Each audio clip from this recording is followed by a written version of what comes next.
fun. This is very different to the feel I had going into this. So Larry this encounter. is a simple kobold. And he, like all kobolds, loves three things in life. Punching dogs, selling gear, and bloody getting lit. Oh my god, me too. But Larry's a bit different, you see? Go, Larry. Because he has a fourth thing that he loves, and that is his songstone. So Larry's in charge of the music for his small gang, but lately the songstone hasn't been working. And it's really been bothering him, you know, causing him psychic damage almost. So this morning, Larry's brother, Gary, told him that they were going to roll some gnome, basically. So they've been waiting in a courtyard for the gnome to show up, but Larry's been distracted. You know, he's been trying to fix the songstone, of course. You know, he's tried everything at this stage. He is like banging it with rocks. He's yelling at it. He's like tried turning it on and then pretending he doesn't care if it turns on or not. Nothing. Didn't work. None of that stuff works. And then he's finally ready to give up at this point, and he just gives it one final smack, and it comes to life. And as it does, he looks up and he notices his brother Gary looking very upset. And as the music rises, he hears Gary scream out, something about killing them all. Larry's like, "Oh, okay, fair enough." And as he does, we pan over to 5 people who are mostly strangers at this point. There is a gnome releasing a small clockwork device. There's a dragonborn looking extremely confused at the situation. There's a fire genasi who is like running towards a water genasi who has just come flying out of a well. And there, of course, is an imposing marshman who is making a beeline toward a large kobold. So, with all that in mind, for the first time in the session, the campaign, I should say, the season, let's roll for initiative, guys. Big 6 for me. 14 for Drea. 10. That will be 5 for Gimbals. I don't think Cass realizes that she's on mute. I didn't realize, thank you. I rolled a 22. All right. So, Clio, you're running across the room towards Eustace, who has just come flying out of the well. What do you do? Okay. All right. So Eustace flying out of the well.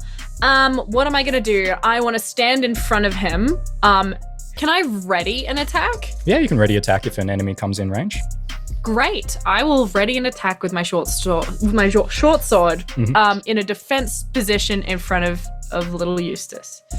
Great. Nice. All right, then we go over to Gary, who is the leader of the kobolds. He's one of the larger kobolds. He was the one barking out commands earlier. And the music from the songstone is still blasting out. And you notice that the kobolds seem quite emboldened by the music. It's almost as if they've become larger than they previously were. And as he takes off running, and as he runs, he's running, he yells out, "You dumb dogs are about to find out that we own the planks." And then he's going to run down and he's going to try and punch Gimbals, is what he's going to try and do. All right, so he's going to make an unarmed strike here, and he's going to roll a 15. Does that beat Gimbals? Yes, that's going to hit. Yeah, that's going to hit. Yep. Okay, you take 3 damage from that attack. Oh, then. Yep. Great. Now over to the next kobold. And this guy, he takes off from where he is as well. And he just says, "This is our city." And he comes down and he's also going to try and hit Gimbals. Guys, I'm currently re-rolling for Bimble's Berryweather. All right. And he rolls a 14. That's going to hit. You'll take 1 damage on that one. Thank Drea, God for over to that. you. You've just seen 2 kobolds just spring forward onto this strange gnome that you've never met before. One of whom is the one who just told you that you should be in the nursing home. What would you like to do? No offense, Gimbals. I think she takes no offense to you getting actively harmed. Still the comment that she got called old, even though she is. I think she's gonna stand behind Gimbals somewhat imposingly, and she'll like he's like probably knocked down, right? It's like she takes out one of her hooks, and then she just no nonsense just slashes the what's his name? Sorry, Gary. Gary. Larry. Okay, Gary. Larry's his brother. Okay, sorry, not Larry, Gary. And she's gonna use that is a 21 to hit. Gary. I Very think Larry. 21's gonna hit, yeah. Cool, sweet. That will be give me a sec, 5 damage. All right. You slice across Gary with the hook immediately. He's like, you dog, what the hell? And then she's gonna take out her other hook. Now she's dual wielding. And I think she's gonna, as she pulls it out, slashes the other guy next to Gary. Is that 18 to hit? Yeah. Yay. That will be 5 damage again Oh, nice. to the other guy. You notice that the bow it handles that attack less well than how Gary did. That's for sure. And Bo seems to be barely hanging on at this stage. Oh, I feel good. Now over to the next kobold here. So this kobold has like electric blue scales, and they seem to be like not quite all there. And they say, "Hey, Adley, want to buy some dumpers?" And they make like an arcane gesture with their hands. And Gang signs. 3 semi-translucent burning cigarette butts appear in the air. And they fly out and they hit Clio, Eustace, and Drea. You better not say Gimbals, man, otherwise I'm dead. Okay, you guys each take 2 damage from that. Ooh. Yep, I would have been dead. Really? Oh, All right. Siggy butts. I'm a little squishy boy. that is so Sorry, how much squishy. damage was that? 2. Oh, good. Okay. All right. Now over to Bill the Kobold. This is the one who cut off your escape earlier, Clio. And he runs up to start attacking you. So that would bring him good. into range of your ready to action there. So you can make an attack. Great. All right. Let's hit this little guy. Alrighty. There we go. What did I roll? I rolled a 13 to hit. Great. A 13 on this guy is just going to miss, unfortunately. Yes. No. Great. So then Bill comes through. He's ready for make his attack, and he says, "Kobold!" And then he takes a swing. And he only rolls an 8, so I assume that's not going to hit Clio. Right hand corner. If an Just 8 click your hits, token as well, if you an should 8 see it. hits, Yes. we're screwed. No, it's 13. I'm good. Okay, great. Now over to Larry. So Larry's the one with the songstone, and Larry seems to be just sort of like dancing around. He's vibing to the music a little bit, and he like bounces and he collides with like a scaffolding that's nearby, and he like knocks it all over, and all these poles, these metal poles fall everywhere. And he reaches down, he picks up a metal pole, and he says, "Sick." And that's going to be the end of his turn. So, geez, these kobolds are grouped together. And then Ted, this guy has a long snout. He has to sort of turn his head to the side to look at you guys because his snout is so long. And he says, "Big Gary runs this block. You gronks are going to get it." And then he comes down and he runs up onto Drea to try and punch Drea. All right. By the way, I forgot to mention, like they're just vibing out to the music so hard, these guys. So they're actually rolling with advantage at the moment as well. So they're going to roll an 18 on this attack to Drea. As we go Yeah, to that turn hits. off the music. Yeah. Yeah, it's going to hit. Yeah. Great. Taking 3 damage on that one. Great. And Eustace, over to you. I think initially Eustace would have been pretty petrified of the scenes around him, but what's the name of the kobold that's next to Clio? That's Bill. Yeah, I think seeing Bill physically attempt to attack her, Eustace is going to reach down and pull out, like kind of strapped underneath his pants, pull out a small blade that Clio gave him, and he's just going to make a finesse attack against this kobold. So that's a 21 to hit. Ooh. Yeah. Oh, Yeah. Shit. Whoa. And that'll be 1d6 plus 4. So that's 8 damage. Don't underestimate this Ooh. guy. Whoa. Okay, so you immediately murder this kobold straight away in one hit. So we We have that called bet it. going, right? Yeah. Eustace got the first kill. Yeah. We called it. Oh my god. Ding, ding, ding on the kill anything. pool. All right, so describe. Is this you one of his first kills? I think obviously he's done some sword play with Clio and his older brother back in the day, but he's never had to use it. And he's kind of just grabbed it and just lunged forward, and I think just pierced through the kobold's throat and kind of just feel it fall limp on the sword. And then he starts freaking out a little bit, realizing what he's done. Claire Poor Eustace. says, like, she's like shocked. She goes, kick him onto the ground. I think, yeah, Eustace, while holding his sword, gives him some taps with his foot, not understanding the instruction. And then Spit on him. Next person's All turn. right, Torin, over to you. Oh, no. I'm gonna move up one, and Larry all the way at the back. He'd be what, 90 feet away? Yep. Cool. I'm gonna cast Catapult. Choose one object weighing 1 to 5 pounds within range that is being worn or carried. The object flies in a straight line up to 90 feet in a direction you chose before falling to the ground, stopping early if it impacts against a solid surface. If the object would strike a creature, that creature must make a dex saving throw. On a failed saving throw, the object strikes the target and stops moving. When the object strikes something, the object and what it strikes each take 3d8 bludgeoning damage. Yeah, could do that. What are you catapulting? Oh, I'm just going to pick up a rock. It's like the closest thing I can get on the ground. Unless I can get that chisel I threw out of the shop. Oh, yeah. Yeah, the chisel you tossed smashed through a window and rolled into this courtyard, and you look down and like, oh, there's the chisel. Like, maybe it can be used for something. Okay, Larry, great. So is it just a spell attack that you're making here? Is this what this no, is? Larry needs to make a DC 13 saving throw. Okay, great. Dexterity. Dex save. He rolls a 19.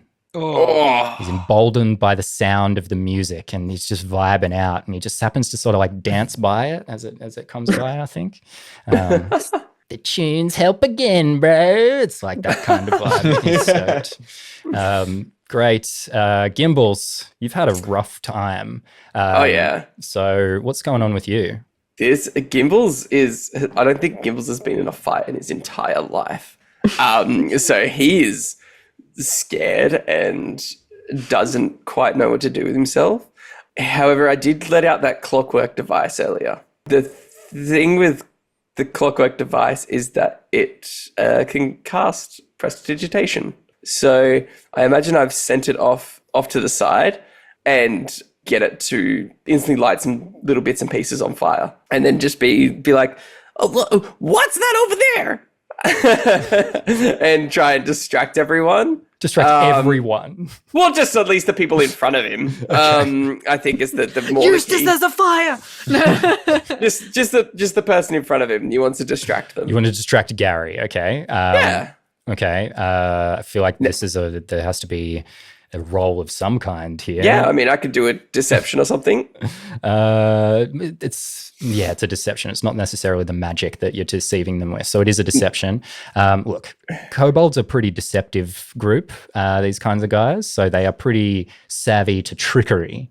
So I'm going to say you have to beat a 15 on this to That's fair. make it happen. This is a bonus action, by the way. Yep. That's a 6. Okay, so what do you say as you try and deceive him? What's that over there? It just says, "Shut up, dog." Not even like just like pitying. Psychic damage. God. Gimbals goes, "Gnome, not Doug. Why is this so hard for you to understand?" And then he's gonna cast Ray of Sickness on him. You shoot a greenish ray at a creature within range. Make a ranged spell attack against the target. On a hit, the target takes 2d8 poison damage and has the poison condition until the end of your next turn. oh. That's a 6. Yeah, so they're just vibing with this music, and any ranged attacks you guys are making, they just happen to just dance out of the way at the opportune moment here. And I imagine I have attacks of opportunity if I try to flee. Could happen. Yeah, We'll cool. have to see. I think Gimbals is probably going to just like shift around a bit and maybe try and hide behind Drea. Is what's going on there. Probably better. Yeah. Cool. Sounds good. Clio. Okay, great. Is the kobold in front of me? Is that the one with the song stone? The one with the songstone is way at the back. Okay. All right. I will move to the kobold that is directly in front of me in that case. Which kobold was this one?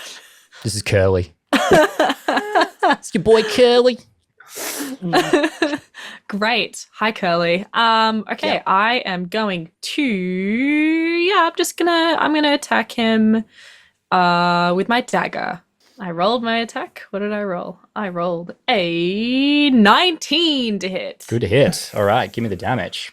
Oh, 7 damage. Ooh, nice one. After seeing Eustace kill that guy, I was like, oh, I need to step it up. I'm in charge. And so I turned to the next guy and I just, and I just run at him and I'm going to try to slash and I don't know how kobolds, where their vital organs are, but I'll try and go for a vital organ.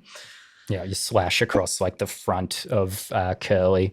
Curly's like, oh, what are you knifing me for, you dog? What are you knifing Curly for? This is my city. Eustace is having an existential crisis over here. Freaking out. Freaking out. Oh god. Now back to Gary. And I think he is well and truly paying attention to the biggest threat in the room right now, which is Drea.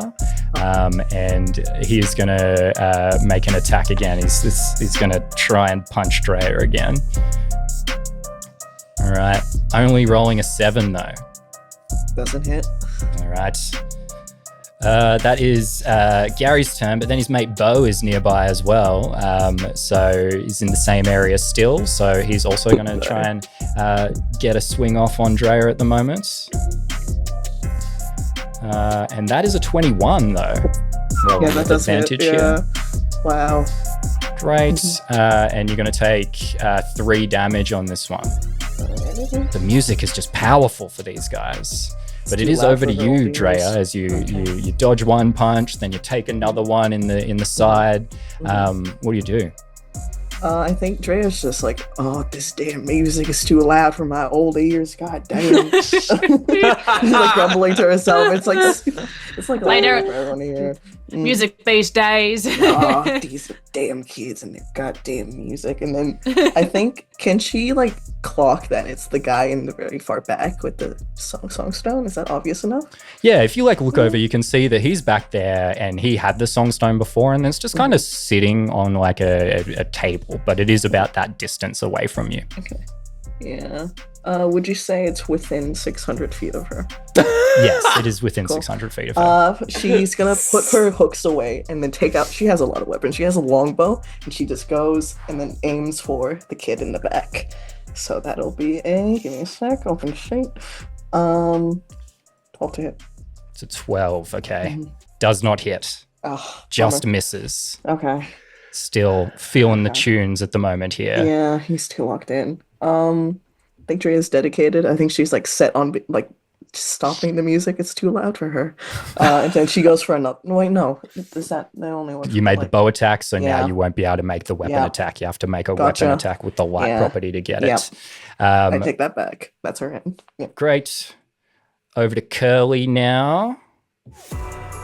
What is Curly gonna do to Clio? Because Curly is not happy. Says, your boy Curly's gonna get ya. I'll put a hex on your mum, you dog. And he's going to use Shocking Grasp here on Clio. no. Making an attack here, only rolling a 10. That misses, idiot. My city. Misses the electricity, it zaps off in the wrong direction. Over to Bill. What is Bill going to say to us now? Lots of lines that I've written are so friggin' stupid. Bill says, "Hey, Adley, you're getting rolled tonight. And I love rolling gronks." Oh my God. I know, Bill's dead as well. Larry said that, actually, not Bill. Larry now, he picks up one of those poles that he was throwing as well. And he picked them up from the scaffolding that he broke before. And he goes, "Catch this, dog!" And he throws it straight at Eustace. Only rolling a 5 also. Misses. All right. And Ted, back bothering Drea still. And going to try and take a punch on Drea. Oh, it's a crit. Nat 20 for you. Oh. Whoa. So that's going to be 6 damage. Okay. There we go. We were all wrong. It was Jack. Eustace. Eustace, with the sword still in him, is probably violently shaking as I think for flavor, because I still want to help, but I think this is a funny way of doing it. I think as the kobold drops lifeless, he's going to be like trying to tug to get his sword out of it, and then he's going to stumble over towards the Adeptus and make a sword attack against him accidentally as he's tripped over. Towards Curly, you mean? Curly, yes. Sorry, I saw the token on the screen. No, you're good. And that's going to be a 14 to hit. 14 on that one onto Curly. Is definitely going to hit. Give me damage. He's going to accidentally kill someone. Okay, that's going to be 5 damage to Curly. You go straight through in between his eyes. The Dome full image is Eustace like really tugging at getting his sword out, and then when he does, he kind of stumbles and trips over and then stabs into Curly through the head and kills him as well. Oh my God. Eustace, was that intentional, or are you just trying to steal my thunder a little bit more? I think Eustace throws up. All over Curly. Amazing. Oh. Torrin. I'm going to walk up to Ted and we'll do Green Flame Blade. You brandish the weapon used in the spell's casting and make a melee attack with it against one creature within 5 feet of you.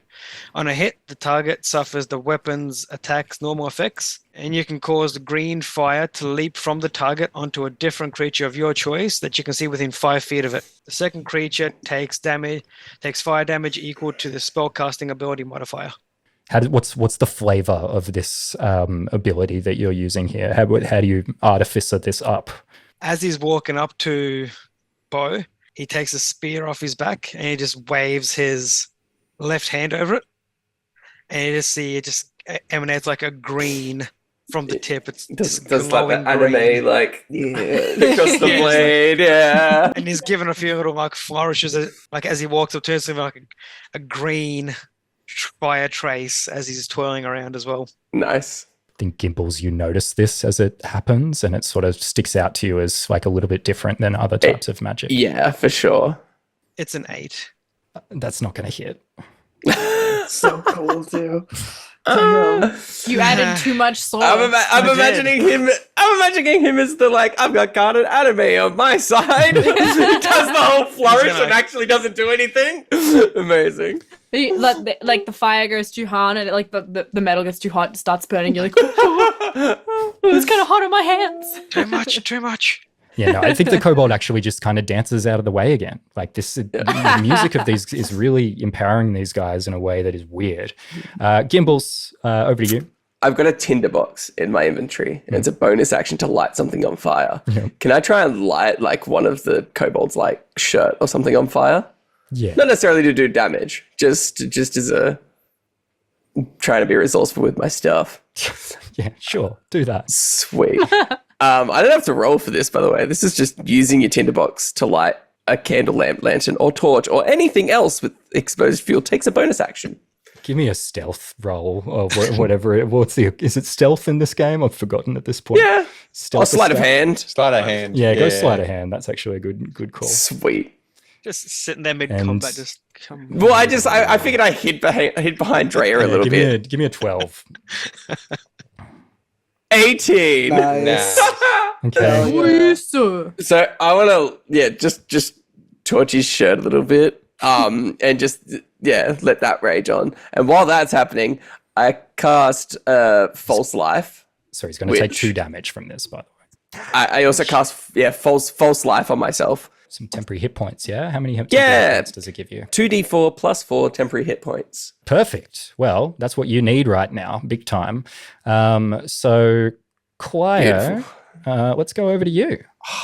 Just seen Eustace kill your gosh. quarry for the second time. great, awesome. I see him throw up on the kobold, and I'm like, I think to myself, somehow that's I was like before, I was like, spit on him, but this feels like somehow worse.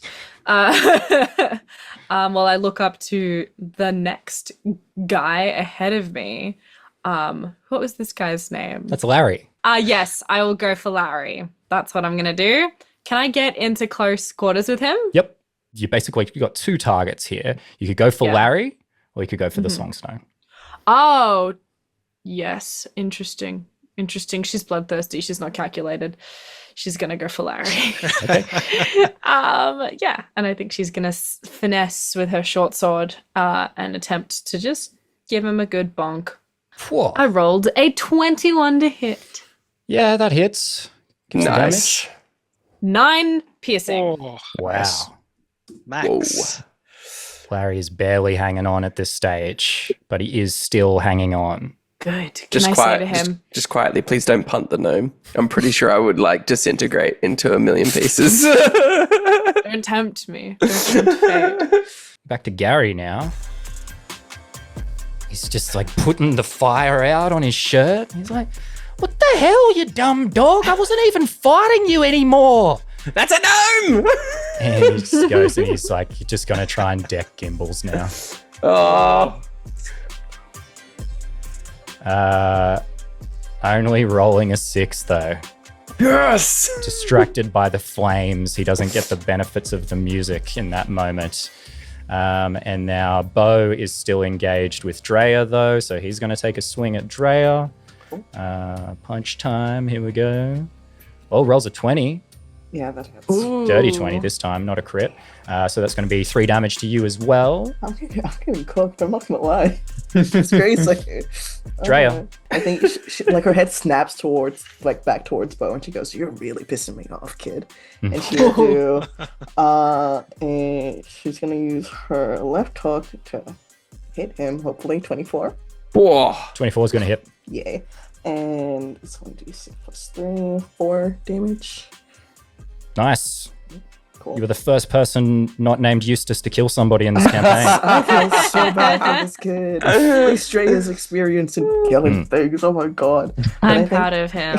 instead of her using her bonus action to do another slice, she's gonna do a little funny thing called Second Wind, where she's gonna heal herself because she's just so goated, actually. And I think can I flavor it a bit? Is that Of course. Yeah. So I think as she slices, I want to say like the bruises that are forming, they start to like revert back almost as she heals herself. It's almost like it's like her body refuses to take a hit. I don't know if that makes sense, but it makes sense to me. That's Wolverine style self-healing. So it's just like sheer willpower that she's doing that. Eustace, So do you that's notice just gonna be this as 6. it happens? Oh. Do you see this cool moment, or you're too distracted? I'd think- like to think he does, but he's got a lot going on at the Yeah. moment. It's vomiting, a cool thing, vomiting again. It would have been a lot cooler if she Fresh rolled higher, but blood she on got a his 3. hand. Oh. So up to Larry, who, as he takes the hit from Clio, he rolls over and he picks up the Songstone, and he's holding it now. And he's going to just try and like jab at Clio with the jagged pole that he's holding. And oh my god, he's only rolling a 9 here. This is terrible. So that's not going to hit. And Ted's still alive, so he'll take a turn. He just says, "This is our city," and he tries to get Drea. He rolls a 15. Oh, that does it. It's going to hit. So 3 damage again. No. Eustace, Yeah. there's a lot of chaos happening.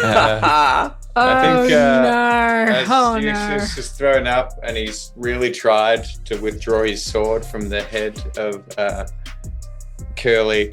He's stumbling because he's feeling very nauseous. And if I may, Jack, I'd like to stumble towards Clio. And if there's any, I guess, jagged parts of the scaffolding that fell, I want to accidentally tackle the kobold and try and unintentionally impale him on something.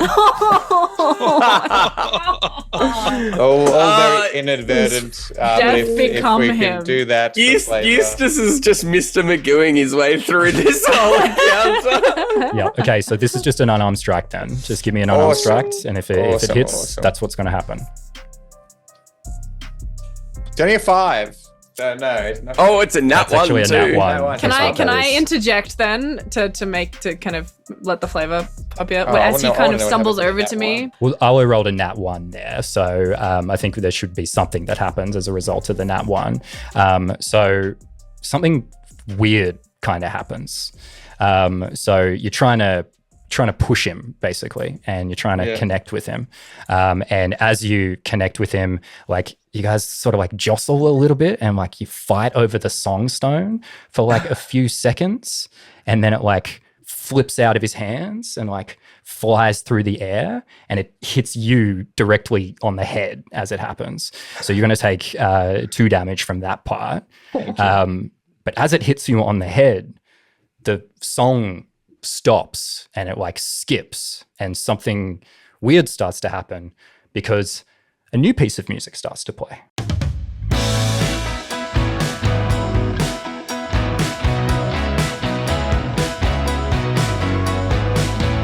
And a sound explodes over the courtyard like you guys have never heard. Completely different from the previous music. This music is just majestic.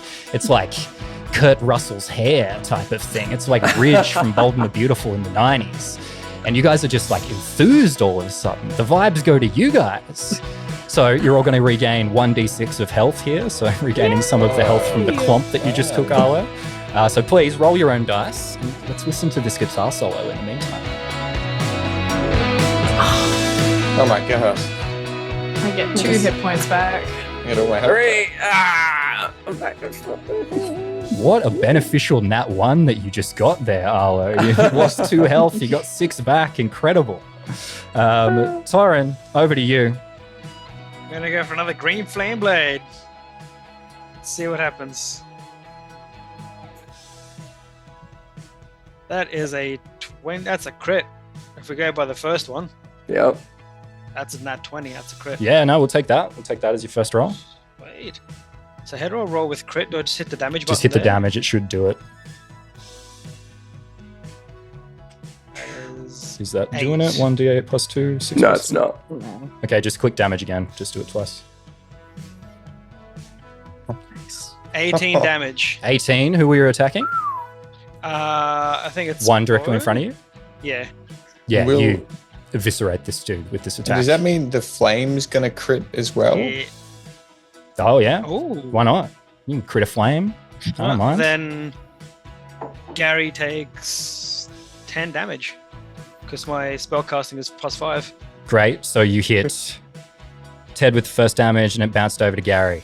And then So Gary you gets just took both of those guys out with that Nice. move. What's it look Yeah. like? What's it look like as you do that? So he's a bit like, man, why didn't it work last time? He's gonna and he's just like, he's done the whole thing again. He's gonna like put it back, taken it back, flourished, and thing. And he's come up, big swipe upwards, and then it's just sliced through. Ooh. Oh, mate. So it's kind of like bow, Hot dog or burger style? or let's go like triangle sandwiches.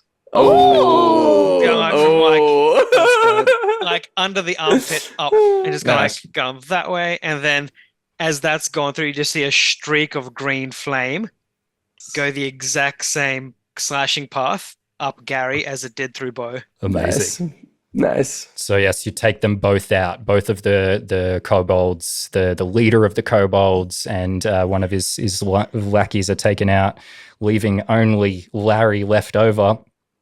Gimbals, you just watched something pretty cool happen.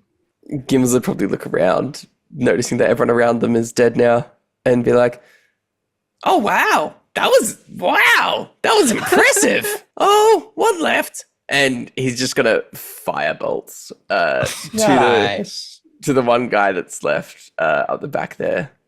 15 to hit. A 15 is going to hit. Yes. Roll your damage. 3 damage. Okay, great. Now quickly describe what it looks like in slow motion as you fire off this firebolt and this music changes again. I feel like it's a little bit nonchalant from Gimbals. Like he's like looking at Tora being like, "That was really cool," but there's one left, and he'll just like casually throw a firebolt. And I imagine Cleo and Eustace are looking at this guy and just see a firebolt go through his head and head no more. How does Eustace react to that? Eustace throws up again. As the last kobold hits the ground here, the thrill of victory washes over you guys for a moment here. You all feel changed by this encounter. You feel that after a night's rest, you'll somehow be stronger. It's almost as if your overall skill just increased by 1 level. Imagine that. Yes! Level 2! But as this thrill washes over you, it all dawns on you that you're all basically 5 strangers. And you all find yourselves just sort of standing there staring at each other. And then the song on the Songstone changes. That is where we're going to end this part. We'll be back in just a few moments. What a song swing at the end.